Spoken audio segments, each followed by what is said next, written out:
we dealt a lot with the foundations, and so now we're going into the framework. Amen? Amen. And in the framework of marriage, praise the Lord, framework, number one, you need a strong foundation. We dealt with that. But number two, framework allows for the weight and the dimensions of what the house will be carrying. Mm-hmm. So the height of the wall and the width of the building. Amen. And one of the things we understand about the purpose of a house, the purpose of a house, amen, is to do what? What's the purpose of a house? Why do we have homes? Shelter. A place to dwell in. That you shield us from all kind of natural occurrences, right? Amen. Now we know that the natural occurrences are going to take place because the scripture tells us, amen, that when the man built his house, the flood arose and the stream beat vehemently upon the house. So that tells us that there's going to be outside elements and outside influences that's going to try to destroy my house. And my house is my marriage, my dwelling place, praise God. So if I understand that the flood and the wind is going to beat upon me, in other words, outside influences of life are going to come in to try to destroy. The purpose of it is to destroy the house. Then I want to make sure that it's a well-built house with a firm foundation and a good structure, praise the Lord, that will stand. Amen. And so last week, praise the Lord, we talked about every wise woman build a house. Amen, praise the Lord. And we talked about the woman given responsibility for building the house. And so I want to deal with that within the framework. And Lady Scott, when we talk about the wise woman building her house, why do you think the scripture seems to make her responsible for the building of the house? Does everybody have this? I don't know if y'all have anything in the middle of it. Y'all have anything in the middle of it already? Or y'all going around it? Like at your house, okay. So if you can draw a circle and then put little things like a sun sticking out, I'm gonna give you some I'm gonna give you some things. What is it? The framework. We're talking about the framework. That'd be $2.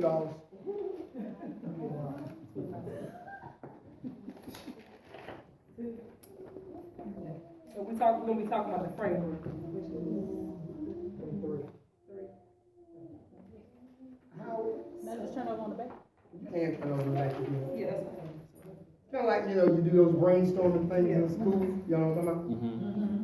So the question is, why do you think the scripture is adamant about the woman building a house, her being a wise woman?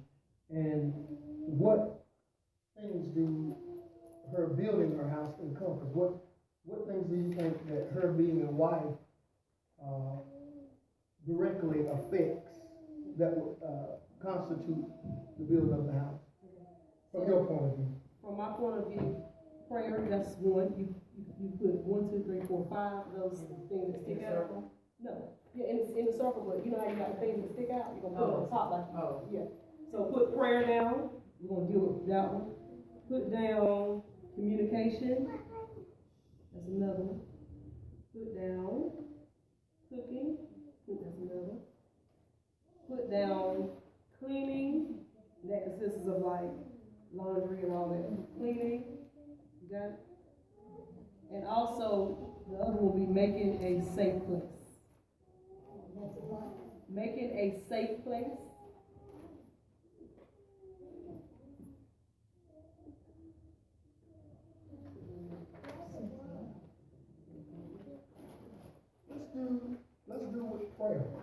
does prayer? So when we're talking about prayer, in that talking about building a home, well, we already know prayer is the key. It's the main focus. It's everything that keeps everything together. It keeps everything in a balance. Like sometimes without the husband knowing through the night, sometimes like I know he'll come to me like, baby, pray for me, they want their wives to pray for them, you know what I'm saying?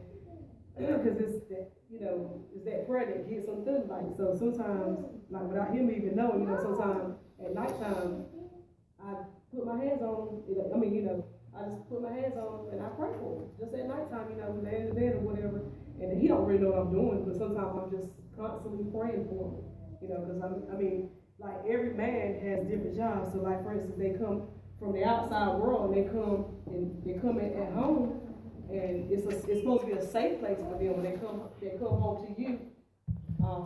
Like I said, they're looking for prayer, they're looking for comfort. When they leave the world, leave the other people get on their nerves and stuff like that. When they come to you, they ain't coming to you, and you get on the nerves too. You know what I'm saying? They're looking for that safe place. So prayer is the number one, I think, that keeps everything together. So in other words, having a woman that builds her house having a prayerful life kind of affects the atmosphere, affects the aroma.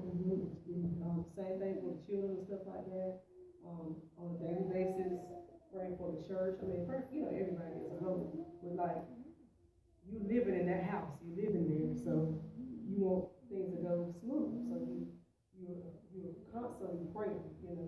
Like, you should just have a prayer attitude altogether. Like, when you don't like necessarily have to put a hat on and I'm somewhere praying all the time, but like your whole, like, how they say she's a praying woman. You can just tell that. You should get that from that woman. Like, so when you walk in the house, you ought to feel that there's an attitude in prayer and an aroma of prayer. Barbara, since we might refer to you a whole lot, we know you are, you're a veteran in this thing.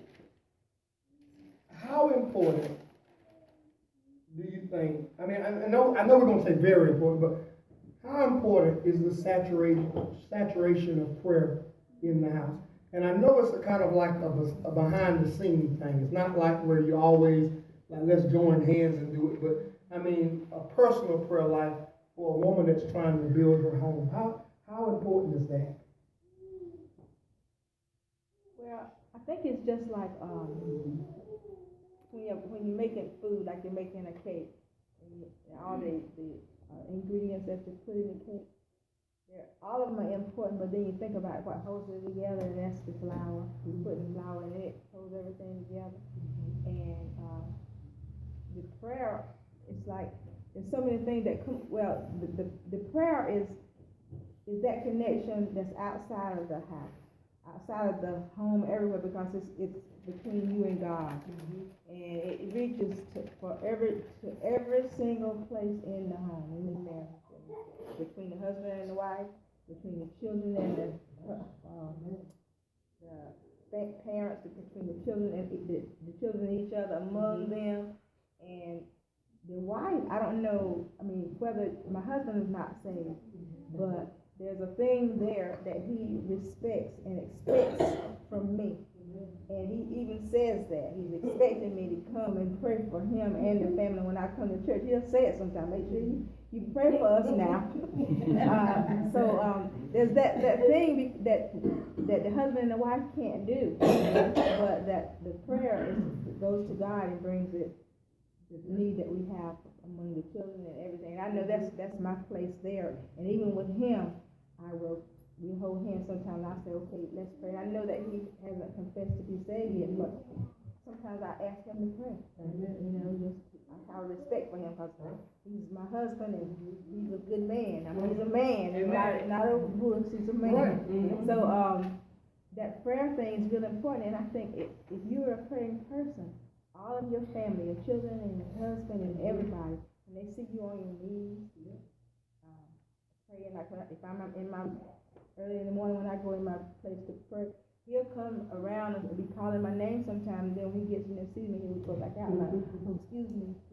So that's a thing that's there, and everybody knows that there's a connection that's somewhere above everything else. You know? And it kind of makes the house feel like it's covered. Right, yeah. It's a kind of like how you saying about that safe place. Well, part of having that prayer connection in there, and they know it's going on. It's like, you know. They all feel safe. Yeah. It's like stuff might be happening down at the neighbor's house, but we know here it's going to, and we know trouble can happen anywhere. But there's a certain feeling of security when you have somebody in there that you know is upholding. Right. And one more thing, I was going to just give you an example. Like, he rides a motorcycle. Mm-hmm. He's old, but he still likes motorcycles. And so he had just gotten a new one last year, 15. And he got a new motorcycle. I brought him in and I said, okay, cool, let's get a new one. I got a new one out. So I got it all. And he stood right there laughing. And I was telling my brother Paul about it. He's like, he don't want to get hurt. He likes that one. So I anointed him with his oil. And then I went to the shed where he keeps it, and I anointed that bike. So I said, Lord, keep us under the blood. You know, that's just so important. And people know when they know what prayer does. They might not be accepting everything that's going on, but they respect God. People respect God and what comes from Him, and they know that if you can get a prayer through them, pray for me. And also, like what she was saying about Wilson, I was thinking about like when kids. Say the kids they make a mistake, they do something. I'm talking about like us or whatever. Well, my daddy was a praying man. So when we did something and we fell away, we go to him and feel like he can pray and get us out of it. That, you know, if you talking about somebody that pray, that you know that you share, yeah, you feel like you can just go to them, put all the burden on them, and they can get you out of it. Yeah. So yeah. Just like Madeline, as little as Madeline is, if she don't feel good, she go get the ball or say, Daddy, I want you to pray for me. But they see it. You see it. So, amen, cover it in prayer. And just one more thing. This is my last one right here. But my mother taught me this. You know, I was young, a teenager then, and I just asked her to get me up to on time to go to work or go to wherever I had to go. And she said, "Ask God to wake you up." And when she said that, I started doing that. I mean, it was just amazing how it just stuck with me, and I always do that. I might set my alarm every now and then, but most of the time, if I gotta get up at a certain time, I'll say, God, wake me up by 6 o'clock, or don't let me be late. And it's just like, just before that time, the eyes open up like that. And so that came from my mother. She was talking about the prayer part with that mother in the home. That came from my mother, and it stuck with me. And there's things that mother can tell those children that will stick with them, you know, for the rest of their lives. That's set the atmosphere and the aroma of the house, and it can affect. Amen. I want to move on to something else. I want to move on to a safe place. We got a few men in here, right? Now, most men, we might not admit it, but we like to feel safe, right? And safety for a man is not the same as safety for a woman. Okay? For instance, safety for a woman means that I'm going to protect her. I'm not going to let any harm come to her. If somebody try to break in the house, I'm going to be the first thing at the door trying to defend her, or defend her with my last breath, you know. I mean, every sister want to know that your man will defend you with his dying breath, right? Yeah. And you can respect it. In other words, you don't want him to run out the house and leave you in the house, you know. Leave me in the house if you don't think I'm going to cook you some dinner. Amen. So, but for a man, his fear or his thing of safety is not so much from danger of physical hurt. But men are called to be warriors and protectors. So that doesn't give us a lot of room to nurture our emotions. When you find a man that is really, really in touch with his emotions, You find a man that's been raised by a lot of women, had a lot of sisters, and not a lot of men around him. They just easily could just, go to complain and tell you about stuff. But majority, and I'm not saying all, because most people are different, right? But most of them, especially the ones that I've come into contact that were mentally men, were what you consider when they went through trouble, they were like the strong side type. In other words, they would be hurting, but they wouldn't just tell you that they were hurting. You know what I'm saying? And saints, there is a hurt that goes beyond your physical. There is an emotional inward pain that can drive you crazy. There's an emotional pain that can, and so when a man wants a safe place, he dresses up every day to go to work. He dresses up every day for, even on Sundays, if he go to church, he has some type of role or responsibility. Everywhere he goes on the outside of the house, he is a warrior. Praise the Lord. But let me help you understand something. Him being a warrior is a very unhealthy thing for him to have to wear his armor all the time. Hallelujah. And there's two reasons why a man will wear his armor all the time. One, he's shell-shocked. He ain't right with it. He's belligerent. And so then there's another issue. We got to pray on that. And the other one is he feels like he has to fight when he gets home, or he doesn't trust the atmosphere of his house. And so the home front, the house, where this woman is building her house, ought to be a place of safety where he can disrobe himself and take off of his armor after he went out and fought the lions, the tigers, and the bears, got cussed out by his boss, got a speeding ticket that day, all trying to go out and be what God has called him to be. God made him the conqueror. And he feels, praise the Lord, irresponsible if he's not conquering something. I'm talking about a man now. Praise the Lord. He don't want you out, amen, killing the lions and the bears. Praise the Lord. He's out there doing that. And so he's gone through a lot. And when he comes home, praise the Lord, he needs a safe place where he can talk about his insecurities, talk about his fears, talk about his mistakes without feeling that he's going to be judged or feeling like, well, she's going to look down on me or consider me less. Amen. Do you know how the white slave owners really destroyed people, black folk? They destroyed them by putting distrust between a man and his wife. Hallelujah. If the master slept with the wife, and right in front of the man, he couldn't do anything about it. That bust down his self-worth. If he beat the man in front of his wife, you see what I'm saying? Praise the Lord. And if he cannot feel like, I got somebody that got my back, I got somebody that I can talk to, that I can let myself, because it is very unhealthy not to have an outlet. And I'm going to be honest and tell you the truth. You're going to have an outlet. It is either going to be an improper outlet or a right. But you're going to have an outlet.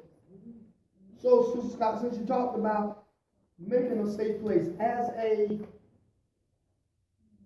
woman that is building her house, because we're dealing with it, and I hope y'all just don't feel like I'm just laying everything on y'all tonight. Because if you do, I mean, it's going to get better. I promise. But I want to start with this, amen, because sometimes if you feel like you're not getting 100% from your man, sometimes you must ask yourself, what am I giving to him? You know, am I making a place for him? When my husband come home, does he come home like, whoa, good God Almighty? Or when he comes home, does he drive around the house? Come back. Look, I'm delayed. I can't make it home. Does he volunteer to work overtime? Or he's like, when I first got married and Talia was born, I was trying to get home so fast. I wasn't wanting to do nothing. And the boss said, look, I know you, I understand you got a new baby at the house and everything, and you want to go. He said, well, we got to get this work done. I wasn't talking to nobody. I was getting it done, because I was ready to go home. What do sisters do, Lady Scott, that creates a safe environment for her husband? So I can back that up with Proverbs 30, verses 10 through. And I'm just walking around because So a virtuous talk about a virtuous woman. Well, being a wise woman. Who can find a virtuous woman? For her price is far above fruit. The heart of her husband doth safely trust in her, so that he shall have no need of spoil. She will do him good and not evil all the days of her life. So that's a lady of a wise woman trying to build her house. So you know that she got his back when she come in. When he comes in from like a days of work. Like I know, I tell a story. Like we had Talia, then we kept on having. Like you come in, you be working overtime, you be working hard or whatever. So I was at home, I was doing everything. I was taking the kids to school, I was carpooling everybody, like this all the way up to like I think 5. We had like 5 kids. Switch to the van. I was taking them to school. Yeah. Then after the afternoon shift, I have to do all that, and then in between all that, dinner, all that, just everything. Go to the grocery store, I had to take everybody with me. Thank God I'm delivered from that thing. I take everybody with me no more. But I was just doing everything, like everything. And so he would be working, and then when he come in, I would have dinner ready, But like now, I'm kind of laid back with now since he's off work. Like sometimes he'll do it now, but we do it together. But like I guess now he sees everything that I had to go through in a day's time with all the kids and everything like. And so when he come home, he was just trying to figure out how do I have dinner ready and had this on the table, had everything. But it's just you gotta put your priorities together. Sometimes I didn't get a nap, I had to sacrifice so much or whatever. But like when he come in, I couldn't just automatically. He had this particular place he would go. He would go in the room and there's a computer chair in the room, and he'd just sit in the chair like he's tired. He'd take off his shoes and he's tired. So I respect that. So when he gets home, that's what they're supposed to come into. You're supposed to. Like sometimes people say run his bathwater and all that. When it's time for him to run the bathwater, of course you get him ready for that or whatever. His food is ready. So when he comes in, and I know like sometimes he might be tired, so those particular days I don't just say, take kids. I'm tired too. You know what I'm saying? Like I don't wrestle with them, and they don't wore me halfway there, because at that time, I had like probably 3 or 4 small ones, like small ones, and I had to deal with them all day, and ain't had nobody to talk to, like a brother. I'm saying like being real, like we talking to kids all day, fussing at them and doing everything, and so when it's time for him to come in, I want to talk to him, but I see that he's not in a good mood. So rather than me pick with him and whatever, I will let him go in the room until he winds down, and then when it's time for him to come out, then he feel like talking or feel like doing something, then then it's that. So it's like you gotta know your husband. You gotta know him. So that's what I was saying. Safe place, knowing him, and creating a safe atmosphere, knowing what he's coming up. Because let me tell you something. When you have dealt with him, and especially the up and downs of maybe a job or thing, you can read him. And you can tell what his mood And I would love to tell y'all that Pastor Scott always walks in the house speaking in tongues, saying he come aside and praise the Lord. I would love to tell you that we singing gospel songs and praise the Lord, I'm free, you know, all day long. But that's just not life. That's not the case. Amen. And so choosing the right time to unload, because I mean, you're going to have to tell it that MJ broke a window. You know, because he's going to see it eventually. Praise the Lord. Amen. Or, you know, so-and-so needs a beating. You know, I told them and they did, you know, or the light bill, you know, it's due on Friday. Remember? Yeah. Praise the Lord. I was driving the car today and I started hearing a ticking noise in the car. That just, you know, see stuff like that being done at the wrong time. Yeah. You'd be like, what in the world did I come home to today? Praise the Lord. Now, just to speak from the man's side, I think we should be more understanding of the wife. We should be accommodating to help do some things. But because men in general are one-track mind, praise the Lord, and we have a sense of duty, it's like we have blindness to certain things. There are certain things that my wife can see in the house. She can walk in and just tell that needs to be done, that. And I've probably been sitting there for about 30 minutes, and I never saw, you know, this. And it's not that I didn't want to see it, it's just that I never had to see it, because that was never my thing. And she shielded me from it. When I walked in the house, smelling like donuts, praise the Lord, with jelly and chocolate and cream cheese all over my shirts and stuff like that, she did not throw a baby in my lap. She didn't do it. Praise the Lord. Because that's the wrong thing to do. Well, I've been here all day long, and I need my time, and I need my... Well, you ain't creating the right environment. And if you are a person that is always thinking about yourself, it's going to be a hostile environment. And sometimes it's the strongest one that has to put... Let me tell you something. I believe at heart that most of us in here are good people. And that we love one another. And that we want to see the general good of our life. So I don't believe that there's nobody that wants to intentionally do their spouse harm. Okay? But sometimes what we have to do is say, you know, what's going to work? Because now sometimes we go at great lengths and we talk about what we do in our house and how things work. Now, we're just kind of giving you a model. That don't mean that how we do it is the way, praise the Lord, that you ought to do it. Every person is different. Amen. But every sister ought to want a place for your husband to come in. You need to get to know what he likes and what he don't like. Be able to talk about something what he likes sometimes, even though if it don't interest you. You know, be willing, if he's talking about his boring job sometimes and it's boring to you, sometimes, because when a man feels like he got his woman's ear, that makes him feel important.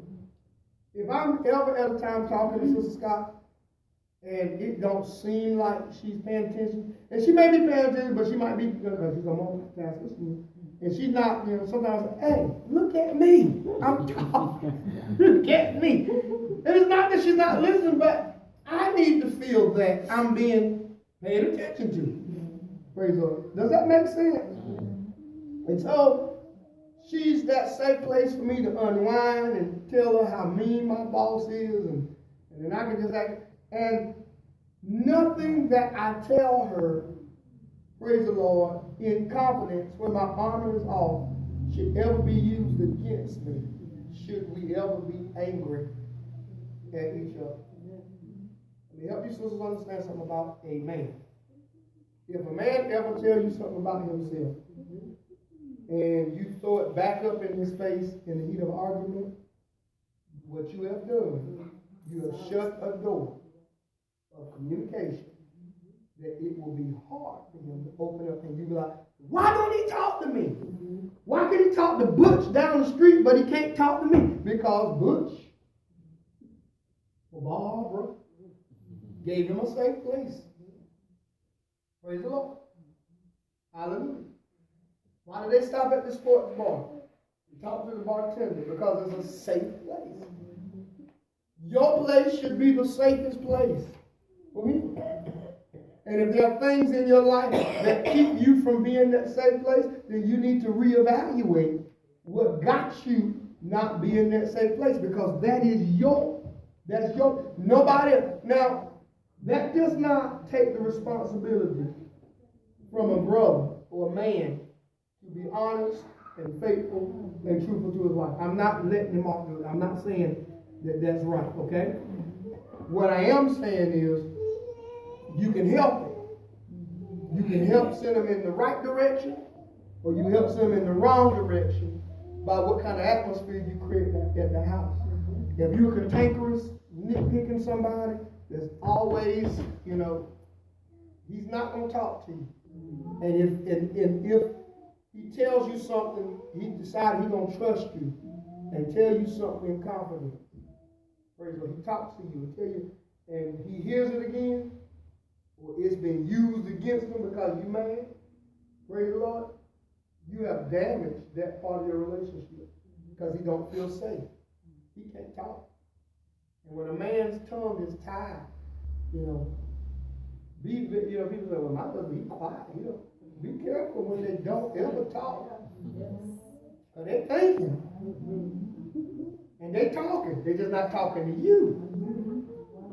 And it's very important you get the feel. Because if you're the kind of woman that's a safe place for her husband, it ain't hard for you to get information out of him. You ain't got to poke him. You ain't got to trick him. You ain't got to play games to find out. Whenever he gets some good news, you the first person he want to tell. Whenever he's hurting about someone, you the first person he want, because you, and I say this, and I mean this, and I'm not saying everybody is going to be like me and Sister Scott, We ain't the oldest married couple, praise the Lord, but I tell you what, I believe we're doing pretty good. She is my best friend, praise the Lord. Not just from a spousal standpoint, but she has made herself available like that, praise the Lord. And sometimes in the beginning of a marriage, you got to do what you got to do to get things along to make it happen in order for it to get. In other words, you ain't going to be married today and you have everything like you want it tomorrow. It's a step and it's a process. And you got to respect the process. And sometimes, man, we got to be willing to babysit and hold the baby. And willing, we got our quiet time and everything. We got to understand, look, Lucy been with them kids all day long. Maybe she works a job too and she had to come home and prepare dinner. Maybe you need to babysit and let her go to the mall or go to, my wife is a thrift store lady. Praise God. Whatever it takes to unwind, but understanding each other. That understanding part will make it a safe place. Hallelujah. Which brings us to the communication thing. Everybody good on safe place? Can I just add what go right ahead. I'm you sorry. was just saying that. So sometimes I just go. I wrote this down in my notes. It says every relationship starts at a place of conflict and it evolves into something richer. So like you said, you gotta work. You have to cultivate. You got two different types of people. Who here understands what conflict resolution is? Conflict resolution?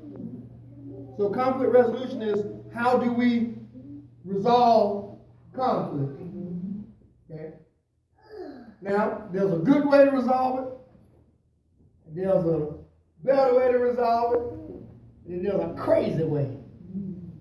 And really, the crazy way don't really resolve it. Amen? Amen. I'm just going to freeze you out. I ain't going to talk to you until I get what I want.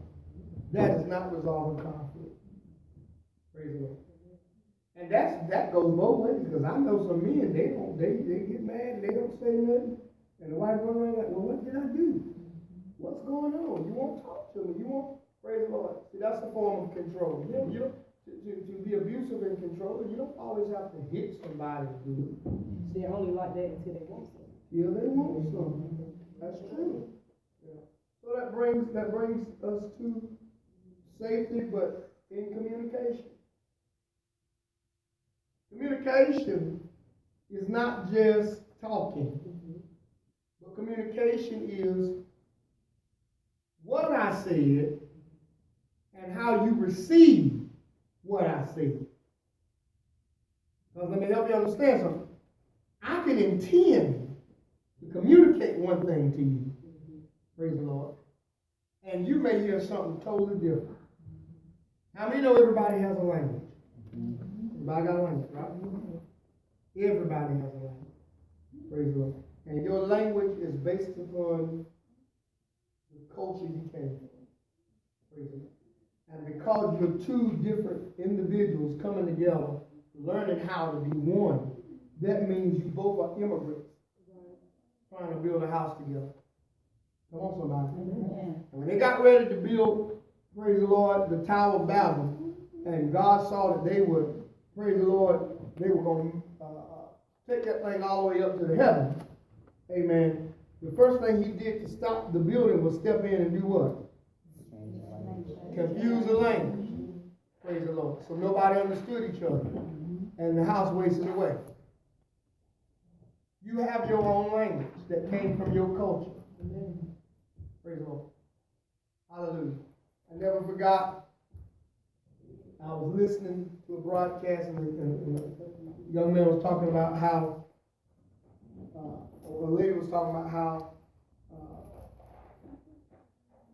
just simply the wife offering directions to the husband when he was lost or when he was driving could cause an argument, or her not offering directions. Yeah. Now this girl, or lady, she came from a home where her daddy didn't want directions. He was going to find it, even if it took him all night to get there. And so if his wife said, well, honey, maybe we ought to ask so-and-so, or maybe I thought it was right here, then she might get her head bit off. I know where I'm going here. And so she learned by watching her parents that she just let her daddy figure it out for himself, and they usually got there. Now the guy, he came from a relationship where whenever the dad looked like he was lost, he would say, June, take out the map and look. She said, well, honey, if we head up to I-42, we should make it there in about 5 minutes. And so she was helpful to him. Well, this young lady, she said she remembered they going on a trip and got lost. And she sat there and never said anything while he was trying to find his way. And she said when they finally got to the hotel, he was fuming and he was mad. And she didn't understand why this man was so mad. What going on? I mean, he didn't say nothing. And when he finally got there, you didn't even try to help me. My mama always helped my daddy. Praise the Lord. Language. Hallelujah. One man decorated his house.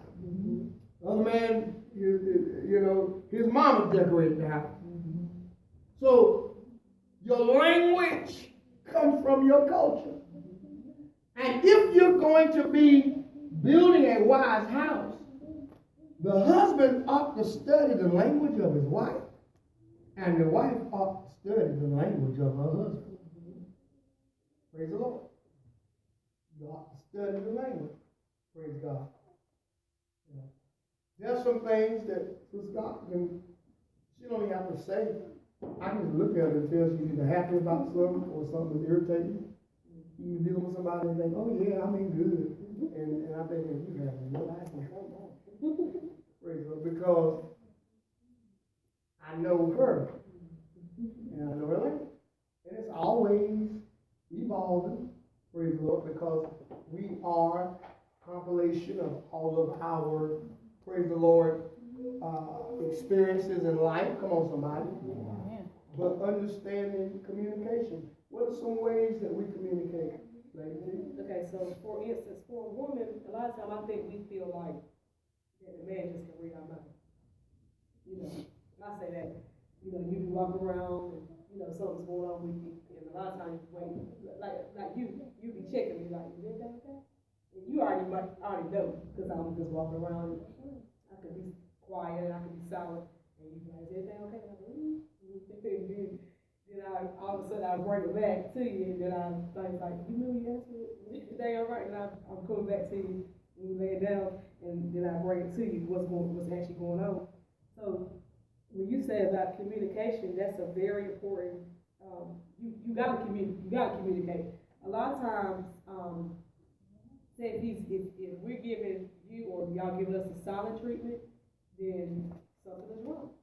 Another way of communication could be knowing what your spouse likes. Like you communicating, like say if you go to the store and you maybe see me looking at something, or you know you at home or whatever, and you just all of a sudden you bring something back from the store, flowers, or you know, just that type of thing. That's a way of communication and showing that, you know, what's on your mind. Yeah, like so that's on your mind. How important do you all see communication in a marriage relationship? Talk to me. We've been doing all talking myself.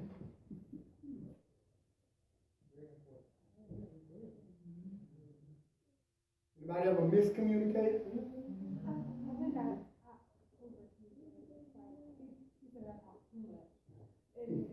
Overkill. Yeah, but I just want to make sure, like, it's no elephant.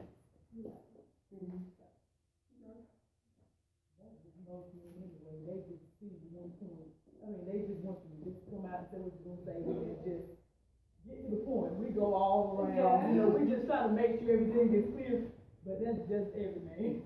And so for us, we might see it as what, nagging maybe? Or just, Not nagging. I said how the man sees it.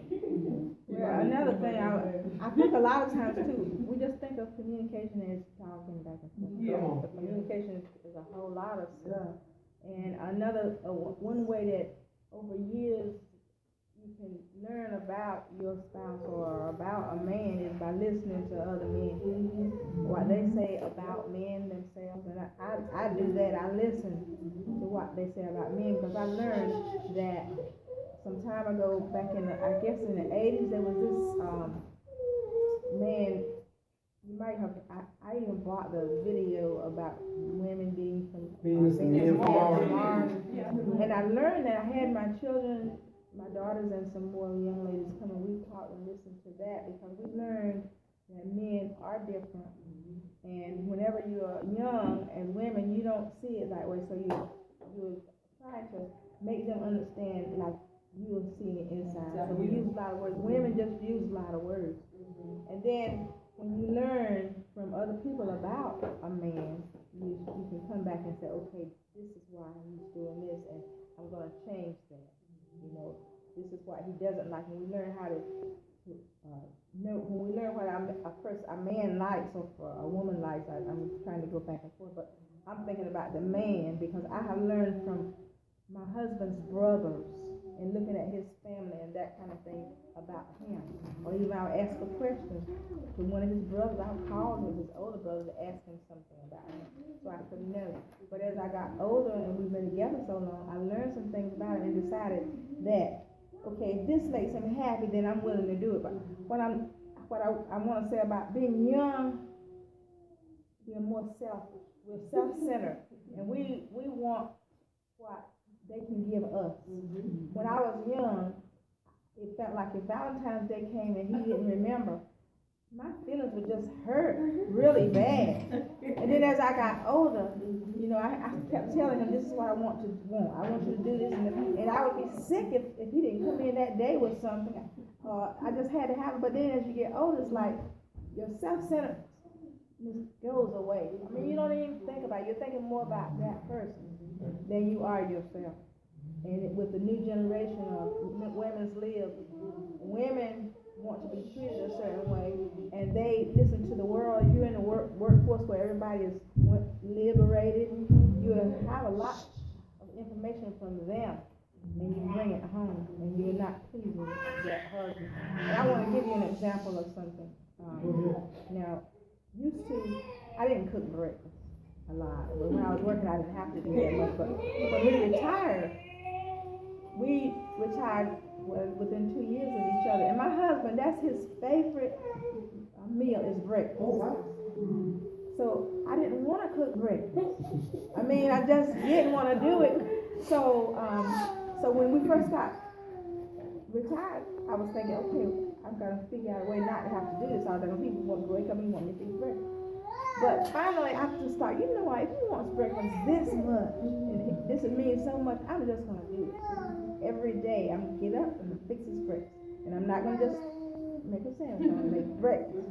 So I do that to this day. But I'm gonna tell you what happened to me one time that kind of embarrassed me. I wanted to back out of it because I'm a part of a retired school personnel group, and we have monthly meetings. So one Wednesday, I went to this meeting, and I was late, and I was sitting at the table with some more women, and I said, I'm late because I had to fix my husband's breakfast. And one lady said, you fix your husband's breakfast?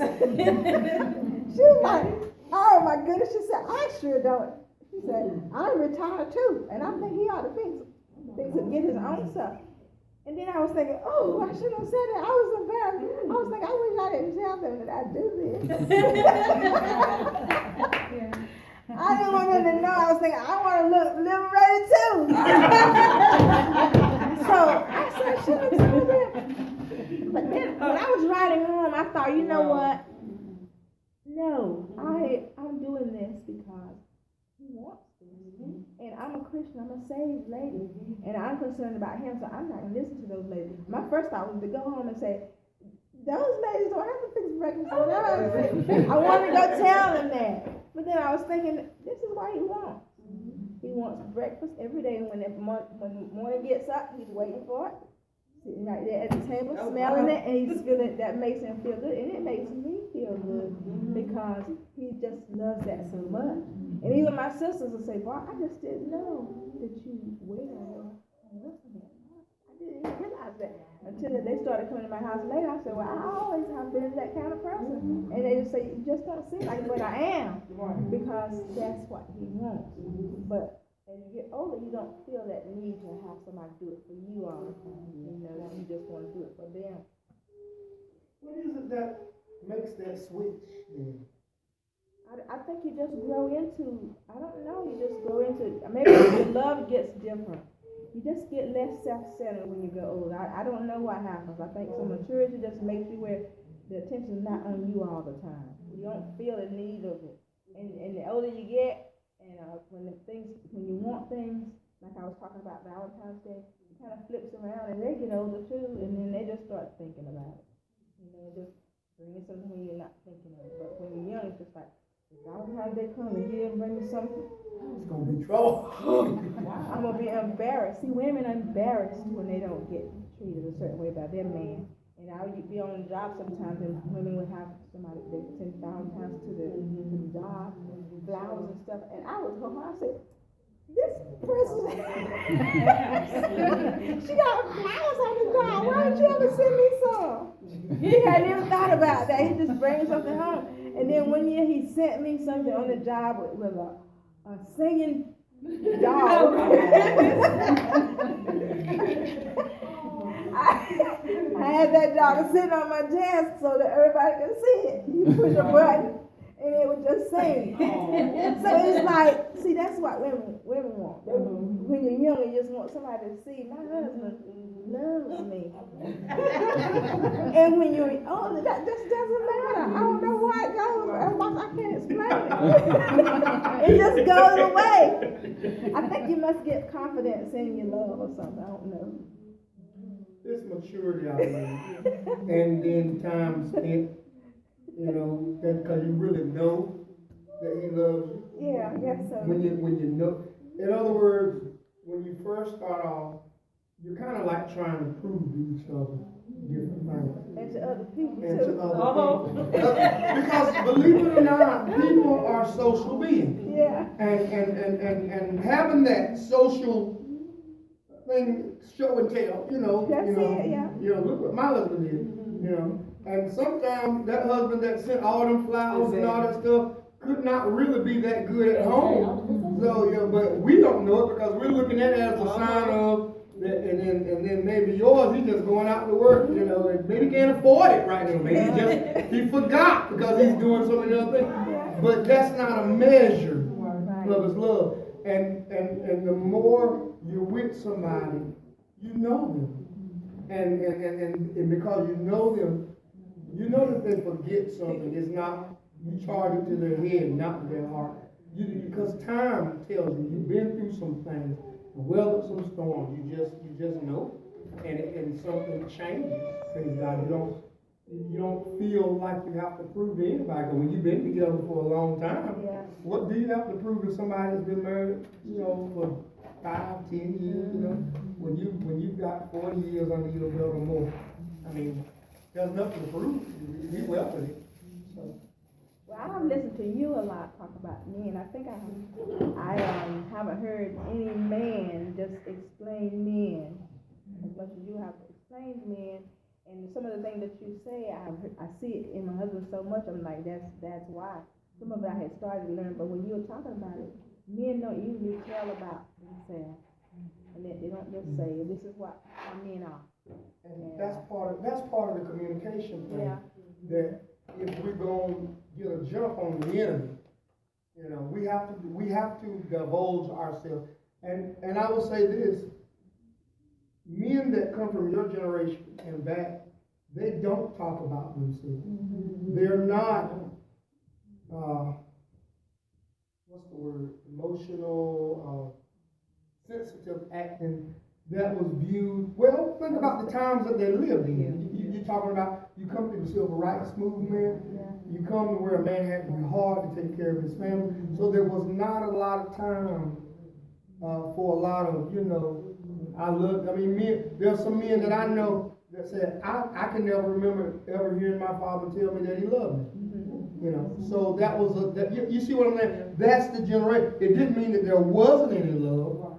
It's that survival was the top priority.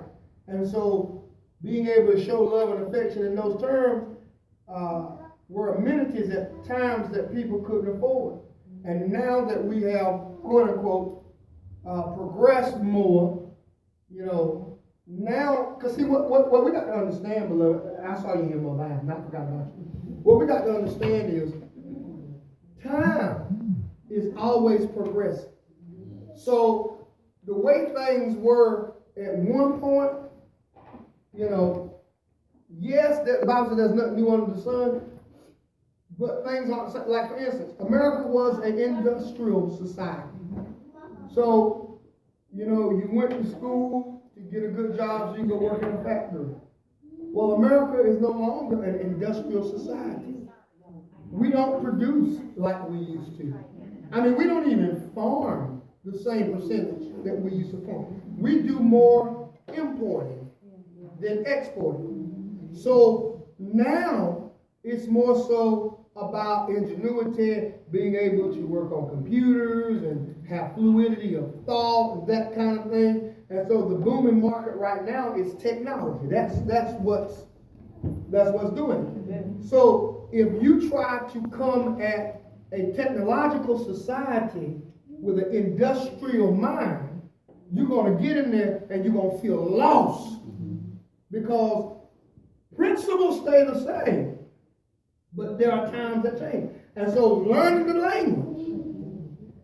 And so in order for a man to be fair to a woman, he needs to say, this is how I am. This is, what I like.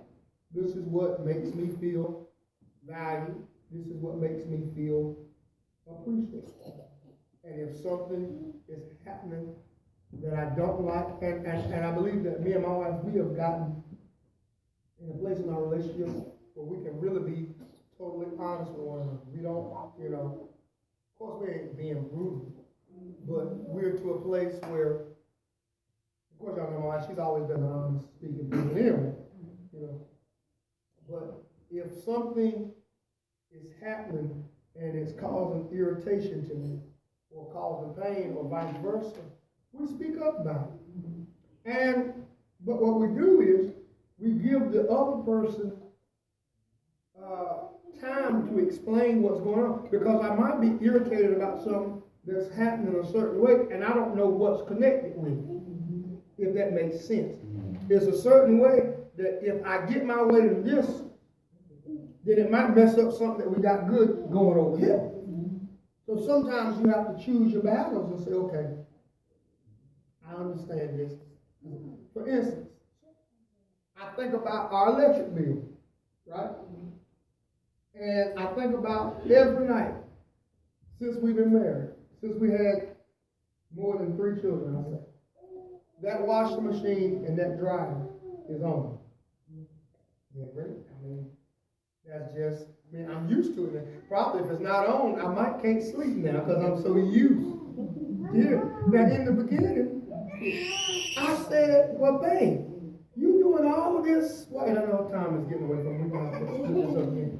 I said, babe, you doing all this washing? I said, the water bill gonna be high and the electric bill gonna be high. So why can't you just have a laundry day? And she looked at me and she said, honey, if I let all of this laundry pile up in the house, she says, I'm gonna be so behind. And it makes me very unhappy when my house is not clean.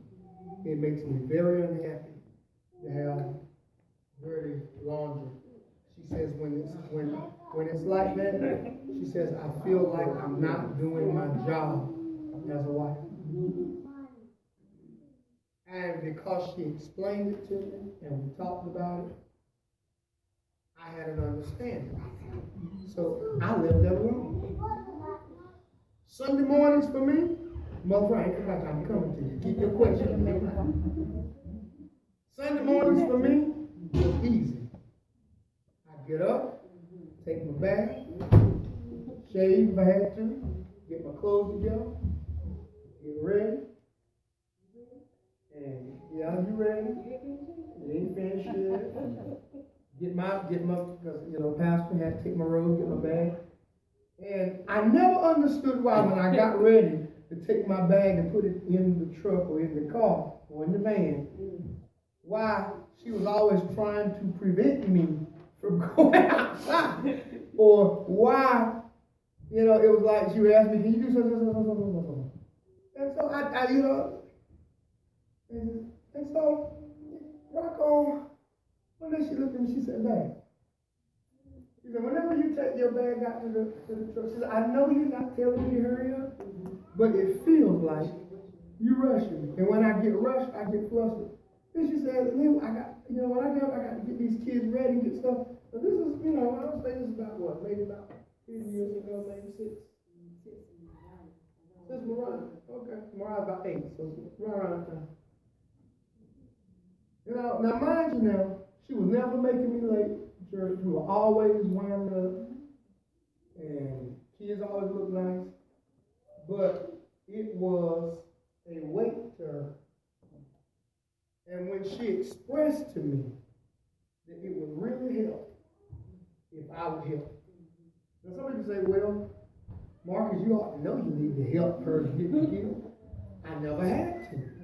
If you know my wife, you know that she is, Speedy Gonzalez. My cup will get missing before I finish drinking it, and it's already being washed and put away. So I never had to. And she was so strong in that area, I never had to, so I never saw it until she asked me for help. And when she asked me, then I realized, okay, I need to step in that situation, in that problem. And then I had to look at her and tell her, you know what? I'm not rushing you. I'm not rushing. Because she doesn't make me late unless something's wrong, but she never makes me late. In fact, most of the time, she will have gotten everything straight, and I'm the last one walking out the room. Because she's that important. So communication is that important. Don't sit there and stew Because I'm going to tell y'all something. The devil will get in your mind about your spouse. And he will talk to you and have you thinking that they meant to do something. You know she meant to do. You riding down the road. You know she meant to do that. That ain't nothing but the devil. I tell you, I mean, and you chewing her out. Right? Oh, y'all ain't never did that before. I'll tell her myself. I know she didn't she just being just disobedient. That's what it is. It ain't even like that. And you done chewed her out in your mind, and then when you get to the house over there, she just so sweet, and whatever that was that you was angry about, you go, and you like, hey, babe. It's never like you think it is. Don't let the devil blow something up in your mind that ain't right, that ain't true. If you're thinking something, especially in the right time, talk about it. Communicate with it. Tell them. I guarantee you, about 95% of the time, it's not what you think it is. And when you find out what it really is, you feel this small. Mother, I'm so sorry. I was talking so much. I know not with my husband, but not reading about housing. Yes, man, you ain't got yours on there. But then I said, I still love him. You see me, you going around. So he's so bad off. I said, well, baby, I'm afraid for you. Will you please pray for me? So I prayed for him. He said, no, babe, I'm all right now. Right now. Jesus, till I love my husband. I want to come at home, but I get that feeling. So I just like say, I'm still doing what I'm supposed to do. I love my husband. He wants to go back. All right now. So you still love him. One thing we got to understand about life, everybody's situation is not the same. That's right. You know, part of becoming, we get ready to close this out, part of becoming a pastor and started pastoring people from the inner city, and having grown up in the inner city, grew up in Walnut Terrace, we didn't have this white picket fence mentality because we didn't grow up like that. So when people come into your church, your marriage life is different.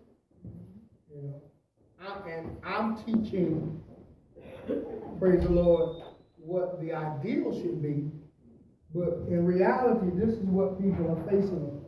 And so as a teacher and a pastor, I have to be relative to the situation of the person going and, teach the standard what God said it should be, but then help people get there by giving them practical advice or trial and error. Try this might work, that might work. Most definitely pray. Some things won't work. Some things don't work, unfortunately. So we have to understand that. Praise the Lord. Amen. I hope tonight that we said something. I enjoyed y'all interaction a little bit more. Praise the Lord. Praise the Lord. I've got one more tier that I want to teach on. That's that third one, the roof. We deal with the frame tonight. Praise the Lord. I'm going to deal with the roof. Praise the Lord. So if y'all indulge me, one more week, we'll deal with the roof. Praise the Lord. And we got a roof. Praise the Lord. And we'll find out what that's about. Y'all got blessed tonight. Y'all got anything else?